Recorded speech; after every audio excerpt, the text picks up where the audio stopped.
এটাই প্যাটেরই সব। এক বছর আগে শুরু করলে এতগুলো গরু করতে আসলো? এক বছর নয়, এক বছর আগে এই শেড। ও শেডটাই এক বছর আগে করছেন, কিন্তু গরু দীর্ঘদিন ধরে পারেন? দীর্ঘদিন ধরে পারি। মানে এটার প্যাটেরই এই গরুগুলো? আচ্ছা। এটাতে এইটা আর একটা নিয়েছিলাম 95,000। ও আচ্ছা আচ্ছা আচ্ছা। শুরু করছে 95,000 টাকা। সেই 95,000 থেকে শুরু করে ওটার প্যাট থেকে বা এতগুলো, সেই গরুটা আরেকটা বিক্রি করে দিয়েছেন? আরেকটা বিক্রি করছি, ওটা 45,000। 45,000 টাকা। তো যাই হোক, এই গরুটা কোন গরুর? ওটারই? এইটা এটা। সেই দর্শক আসসালামু আলাইকুম। আপনারা দেশ এবং দেশের বাইরে যারা আমার ভিডিওটা প্লে করবেন তাদের প্রতি আন্তরিক শুভেচ্ছা ভালোবাসা জানিয়ে শুরু করছি। দিনাজপুর দেশের ঘোড়াঘাট থানা চাঁদপাড়া মৌজা। এখানে এক কৃষক ভাই পারিবারিকভাবে কিছু গরু লালন পালন করে। কি কি গরু লালন পালন করে এবং গরুগুলোকে কি খাবার দেয় এবং কিভাবে চিকিৎসা ব্যবস্থা দেন উনি, এবং গরুগুলো পালে উনি সুখী আছে না লসে আছে না, কি কি কোন অবস্থায় অবস্থান করতেছে, সমস্ত তথ্যগুলো তার মুখে শুনে আমি ভিডিও আকারে আপনাদের সামনে তুলে ধরার জন্য চেষ্টা করছি। সে মধ্যে আপনারা ভিডিও জুড়ে থাকুন। নমস্কার দাদা, ভালো আছেন? আচ্ছা আচ্ছা, আল্লাহ ভালোই রাখছেন। হ্যাঁ আচ্ছা, শুনলাম আপনি কিছু গরু বাছুর লালন পালন করেন, ওই জন্য আসা আর কি। তো কতদিন ধরে এই গরু লালন পালন করতেছেন এবং কতটা গরু দিয়ে শুরু করলেন, এই বিভিন্ন তথ্যগুলো দেশবাসীকে জানাই আমরা। যারা বেকার যুবক আছে তারা বেকারত্ব দূরীকরণের জন্য এই ভিডিওগুলো করা, তারা অবশ্য যারা বেকার মানুষ আছে এই তথ্যগুলো পায় তারা কিন্তু কর্মমুখী হয়। তা আপনার এই খামারের বয়স কতদিন দাদা? খামারের বয়স ছোট থেকে শুরু করছিলাম, এটা মানে 1 বছর হলো শেড দেওয়া। 1 বছরের শেড। তো প্রথম কি গরুতে শুরু করছেন? এই যে মানে দেশি গাভী, যেটা দেশি গরু 1 বছর আগে, তাই না? এটাই সেই প্রথম গরু না? এটা আর একটা আছে বিক্রি করছেন। আচ্ছা, এটার প্যাটের বাছুর তো বিক্রি করে দিয়েছে না? এটাই প্যাটেরই সব? তো 1 বছর আগে শুরু করলে এতগুলো গরু করতে আসলো? 1 বছর নয়, 1 বছর আগে এই শেড। ও শেডটাই 1 বছর আগে করছেন, কিন্তু গরু দীর্ঘদিন ধরে পারেন? দীর্ঘদিন ধরে পারি। মানে এটার প্যাটেরই এই গরুগুলো? আচ্ছা। এটাতে এইটা আর একটা নিয়েছিলাম 95,000। ও আচ্ছা আচ্ছা আচ্ছা। শুরু করছে 95,000 টাকা। সেই 95,000 থেকে শুরু করে ওটার প্যাট থেকে বা এতগুলো, সেই গরুটা আরেকটা বিক্রি করে দিয়েছেন? আরেকটা বিক্রি করছি, ওটা 45,000। 45,000 টাকা। তো যাই হোক, এই গরুটা কোন গরুর? ওটারই? এইটা এটা। এটা এইটা এটা। এটা এটার? আচ্ছা, তারপরে ওই দুটা, হ্যাঁ ওই দুটা ফিনালো।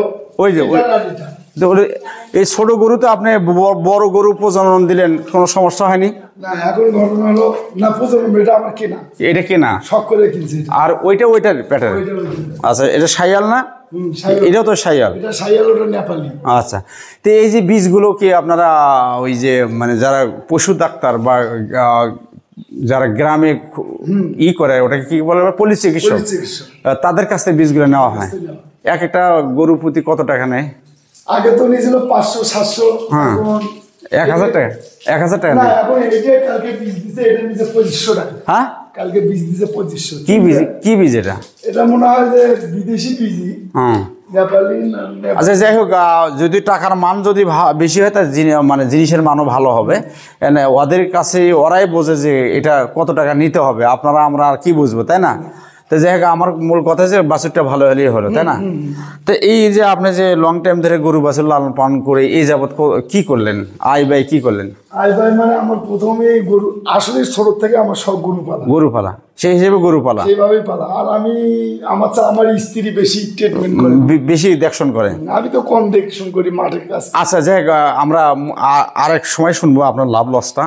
তো এই যে গরুগুলো যে আপনারা লালন পালন করতেছেন, এর পাশাপাশি কি আপনার সংসারে চাষবাস করা হয়? চাষবাস না করলে তো গরু ফির পালা যাবে। হ্যাঁ, খড় খুঁটে লাগবে, ভুট্টা লাগবে, তাই ঘাস লাগবে। ঘাসের জমি আছে? আচ্ছা, ঘাস কি খাওয়াইতেই হবে গরুকে? পল দেওয়া হয় না? আসলে পল দিয়ে নয়, ন্যাচারাল খাদ্য না দিলে গরু স্কিন ঠিক থাকে। পলের পাশাপাশি যদি আপনি তুরতাজা ঘাস না দেন, গ্রিন ঘাস না দেন, তাহলে গরুকে ক্যালসিয়াম বা অন্য সমস্যাগুলো দেখা দিতে পারে, আসবে না। মানে ক্যালসিয়ামের ঘাটতি, শরীর দুর্বলতা, বিভিন্ন ধরনের সমস্যা হতে পারে, ঠিক না? তো আচ্ছা দাদা, আপনি ঘাস, খড় আর পাশাপাশি কি খাওয়ান গরুগুলো? ওই যে ভুসি আছে, তারপরে মনে করেন ভুট্টা আছে, ধান আছে, এগুলো মিক্স করে ভাঙে বাড়িতে খাবার তৈরি করেন। তো যেহেতু এগুলো এখানে আপনার যে খামারে গরুগুলো দেখতেছি, এই গরুগুলো সাইজে ছোট, বডি টেক্সচার ছোট, আমার মনে হয় যে খুব বেশি ধরনের খানা আপনার লাগে না, ওজন যেটাকে কেজি বলা হয়। তারপরও পার হেড বা একটা গরুতে আপনি কত কেজি খাবার দিয়ে থাকেন? দিনে মনে করেন 3 থেকে 4 কেজি করে খাদ্য খায় একটা গরু। তা তাতে মাসে আপনার কিরকম খরচা যায় বলে আপনি মনে করেন? মনে করেন 15-20 হাজার টাকা। 15-20 হাজার টাকা যদি যায়, আচ্ছা ধরেন আপনি 15 বা 20 না করে 18 হাজার ধরি, মাঝামাঝি একটা ধরি, তাতে আপনার যদি মাসে এত টাকা যায় তাহলে বছরে তো অনেক টাকা। তা আপনার গরু যে গরু বিক্রি করলে তো আপনার মনে করেন বছরের খাদ্য হয়ে যাবে। একটা গরু বিক্রি করলে আপনার বছরের খাদ্য হয়ে যাবে। তাতে কি আপনি এই যে গরু বিক্রি করে বা এই যে খাদ্যগুলো খাচ্ছে গরু, আপনি কিনতেছেন, বাড়ির খড় আছে, বাড়ির ঘাস আছে, সব কিছু অ্যাভারেজ হিসেব করে মোটামুটি কিন্তু একটা ভালো খরচ যায়। এই ওয়ালটাও মনে করেন এই গরু বিক্রি করার লাভের টাকা, এই ঘরটাও গরু বিক্রি করে লাভের টাকা। এই ঘরটা করতে কত টাকা আনুমানিক গেছে? 6 থেকে 6.5 লাখ। 6.5 লাখ টাকা। তাহলে এই গরুর থেকে এই ঘরটা করা, তা তো লাভ আছে, তাই না? তা আচ্ছা, লাভ যদি হয় সেটাই আমি আশা করব। যেহেতু আপনারা সংসারের পাশাপাশি আমাদের বাংলাদেশ ছোট আয়তনের দেশ, শিক্ষার হার হিসেবে আমাদের চাকরি নেই, আমাদের বিভিন্ন সেক্টরে কাজ করতে হবে। সেটা গরু পালন লালন পালন হোক, হাঁস মুরগি লালন পালন হোক, ছাগলের খামার দিয়ে হোক, পুকুরের চাষ হোক, কলা বাগান হোক, বা অন্য অন্য কৃষি সেক্টরে কাজ করে আমাদের এই ভাগ্যের উন্নয়ন ঘটতে হবে, রেজেকের ফয়সালা আল্লাহর কাছে চাই নিতে হবে। সেটা ঠিক আছে, কিন্তু আপনি যে বললেন যে একটা গরু বিক্রি করলে আপনার বছরের যে খরচ দেওয়া, তারপরেও কি আয় থাকবে? আয় মানে সবগুলোই তো আয় থাকলো, সবগুলোই আয় থাকলো, তারপরেও আনুমানিক একটা অঙ্ক বলেন তো, যে 2 লাখ টাকা না 3 লাখ টাকা না 4 লাখ টাকা মনে করেন সেটা মনে আনুমানিক ধরেন আপাতত মনে করেন 50 1 লাখ 1 লাখ আর ধরেন 70,000, তারপরে 50,000 ধরেন, পরে 60,000 ধরেন, 70,000 ধরেন, এটা এখন ধরেন 1 লাখ। এটা কিন্তু 70,000, আচ্ছা, এখন 1 লাখ 1 লাখ টাকা। এটা গরু বিক্রি করলে তার সবগুলো গরুই আমার লাভত থাকবে। সেই দর্শক, আপনারা যারা এই যে ভিডিওতে বিভিন্ন ধরনের কমেন্টস লেখেন, যে বলেন যে গরু পালার লস, খাদ্যের দাম বেশি, আমি যেটা বলবো যে আপনারা যদি সৎ নিয়তে, সৎ চেষ্টায় কিছু করেন, পরিকল্পিতভাবে, আপনারা অবশ্যই খামার করার আগে যারা বিজ্ঞ খামারি আছেন, এরকম পুরাতন খামারি আছে, তাদের খামারে যাবেন, যে দাদা আমার 2 বা 2.5 লাখ টাকা আছে, আমি কি করতে পারি। আপনি তাদের কাছে পরামর্শ নেবেন, তাদের কাছে যাবেন, তারা বলবে যে আপনি এইভাবে খামার শুরু করবেন, ওইভাবে শুরু করবেন, এই মানের গরু কিনবেন, ওই মানের গরু কিনবেন, এই জাতটা নির্ধারণ করবেন। অবশ্যই আপনারা 1 দিন 2 দিন 4 দিন হাটে বাজারে ঘুরে গরু বাছাই যাচাই করবেন। কিন্তু বর্তমান কিন্তু আমাদের হাট বাজারে যে একটা ব্যবসা আছে, যেটাকে গ্রাম্য ভাষায় আমরা দালাল বলি, আমি অনুরোধ করব, আমি নিজেও 3 বছর প্রায় 3 লাখ টাকা লস করছি খামার করে, এই দালালের খপ্পরে পড়ে আমি এখনও লাভের আশা দেখতে পারিনি। আমি যে নিজেই গরুর ভিডিও করি শুধু দর্শক, তারপরেও কিন্তু আমি ফেল, আমার জায়গায় আমি পাস করতে পারিনি। আপনারা যাতে লস না করেন, যারা আপনারা পরীক্ষায় পাস করতে পারেন, তাদের জন্য আমার পরামর্শ, অবশ্যই এরকম বিজ্ঞ পুরাতন খামারির কাছে আসে তাদের কাছে পরামর্শ নেবেন, যে আমি কোন মানের গরু কিনবো, কত টাকাতে গরু কিনবো, এবং দাদা আপনি যে খামারটা করছেন কত টাকা খরচ হয়েছে এবং কী কী খাবার দেন, বিভিন্ন তত্ত্ববত্ত নিয়ে আপনারা গরু বাছুর কিনিয়ে যদি সুন্দর পরিবেশে, সুন্দর হিসেব কিতাবের মাধ্যমে গরু বাছুর লালন পালন করেন, অবশ্যই আপনারা ভাগ্যের চাকা ঘুরাতে পারবেন। তা সেই দর্শক, বিদেশ যাওয়া লাগবে না। তাহলে আপনার গরুগুলোর খাদ্য গেল, তাই না? যে আপনি যত টাকাই যাক, একটা গরু বিক্রি করলে আপনার লাভের আশা দেখতে পারেন বা পাচ্ছেন, যার জন্য এই ঘরটাও আপনার হয়ে গেছে। এর পাশাপাশি সংসারের অন্য কাজেও আপনি টাকা ইনভেস্ট করছেন। তো এখন বলেন যে এই গরুগুলোর রোগ হয় না ভাই? আপনার গরুর রোগ হয় তো, কি কি রোগ হয়? বাদলা, খুরাই, লেম্পি, পাতলা পায়খানা, ফুড পয়জন, এই ধরনের ওইগুলো হয়। চিকিৎসা কিভাবে দেন? চিকিৎসক আসলে আমাদের ফয়সাল ডাক্তার আছে। হ্যাঁ, আচ্ছা আচ্ছা, গ্রাম্য ডাক্তার, পল্লী চিকিৎসক যেটাকে বলে, ও ডাকলেই অবশ্য আসে দিয়ে দেয়। আর এই ভ্যাকসিনগুলো আমাদের সাহায্য সহযোগিতা এই উপজেলা থেকে করে, তাতে কিছু সাশ্রয় হয়। তা আপনার কি উপযুক্ত ছেলে নাই 18 থেকে 35 বছরের মধ্যে? তা আমি একটা পরামর্শ দেবো, এই যে ডাক্তারের কাছে না যায়, আপনারা যদি মনে করেন যে একটা গরু কেন পাতলা পায়খানা করলো, একটা গরু কেন চামড়া মোটা হলো, কেন শুইচ্ছে, কেন উঠতেছে, কেন ঘুমাচ্ছে না, তাহলে এই ছোট ছোট রোগগুলো কিন্তু আপনারা, এই একটা সন্তান যদি আপনার থাকে বা একটা উপযুক্ত লোক থাকে 18 থেকে 35 বছর, তারা যদি একটা যুবনয়ন থেকে ট্রেনিং নিয়ে আসতে পারে, তাহলে কিন্তু ছোট ছোট রোগগুলো তারা অসুবিধা হবে না। কিন্তু ডাক্তারকে অনেক সময় ডাক্তারের বিলম্ব করে, একটা গরু মারাও যেতে পারে। এই সমস্যাগুলো থেকে আপনারা কিন্তু বেরিয়ে আসতে পারবেন।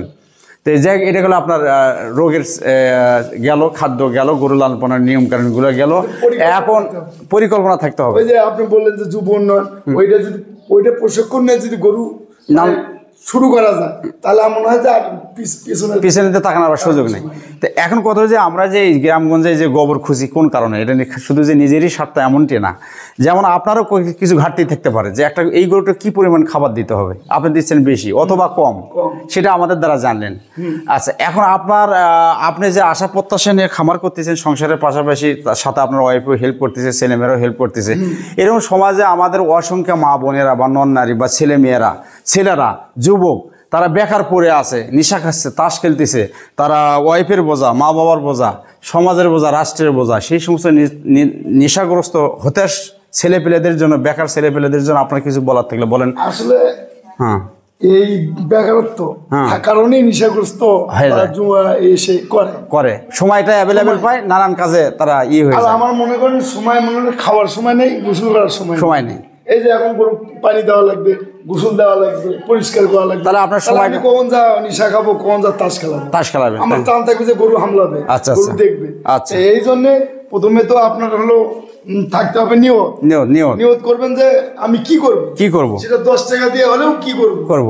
আপনার মনে করেন ওই একটা গরু যদি আমি কিনি 60,000 টাকা দিয়ে কিনি, তাহলে মনে করেন যদি আল্লাহ দেয় কোনো অসুখ বিসুখ যদি না হয়, বাড়িতে এসে 1 মাস 1.5 মাস পরেই গাব হলো, তাহলে তো ভাগ্যের উন্নয়ন, তাহলে আর কোনো পিছনের দিকে তাকানোর সুযোগ সামনের দিকে। তাহলে আপনি বুঝতে পারছেন যে বেকার যুবকের জন্য আপনি এই ধরনের পরামর্শ, তারা কিছু করুক, তাই না? কিছু করুক, মানে 100% তারা লাভবান হবে এবং নেশাগ্রস্ত থেকে বা দুর্নীতির থেকে মুক্ত থাকবে। সেই দর্শক, আপনারা শুনলেন, এই একজন বিজ্ঞ খামারি পারিবারিকভাবে উনি গরু লালন পালন করে সংসারের ভাগ্যের উন্নয়ন ঘটাচ্ছে, এই ঘরটাও করছে এই খামারের টাকা দেয়। তা আমরা গ্রামগঞ্জে ছুটে বেড়াই শুধু আমাদের ব্যক্তিগত স্বার্থের জন্য নয়। শুধু দর্শক, আপনারা যারা বেকার যুবক আছেন, তাদেরকে বেকারত্ব ঘুচানোর জন্য আমরা গ্রামগঞ্জে ঘুরে বিভিন্ন ধরনের গোবর খুঁজে বের করে খামারের ভিডিওগুলো আপনাদেরকে দেওয়ার চেষ্টা করি। আপনারা অবশ্যই আমার কথাগুলো যদি খারাপ লাগে, এনার কথা খারাপ না লাগারই কথা, কারণ এনাকে তো আমি কোনো কথা শিখিয়ে দিইনি, এনে নিজের বাস্তব অভিজ্ঞতা থেকে সেই কথাগুলো শেয়ার করলো। কথাগুলো ভালো লাগলে অবশ্যই আপনারা ব্রেনে নেবেন। যাদের অল্প সামান্য অর্থ আছে, তারা অবশ্যই খামার শুরু করে ভাগ্যের উন্নয়ন করতে পারেন, সত্যি করতে পারেন। আচ্ছা, সেই দর্শক, ভিডিও আর বড় না করে এখানে আমি শেষ করছি। দেশ এবং দেশের বাইরে যারা আমার ভিডিওটা দেখবেন, তাদের প্রতি আন্তরিক শুভেচ্ছা, ভালোবাসা জানিয়ে শেষ করছি। সবার প্রতি আমার আকুল আবেদন, আপনারা 5 ওয়াক্ত নামাজ কালাম পড়বেন, ভালো কাজের সাথে যুক্ত থাকবেন, এই প্রত্যাশা রেখে শেষ করছে। আপনারা দোয়া করবেন, অবশ্যই যেন এরকম নিত্য নতুন আপডেট নিয়ে আপনাদের সামনে হাজির হতে পারি, এই প্রত্যাশা রেখে শেষ করছে। আসসালামু আলাইকুম।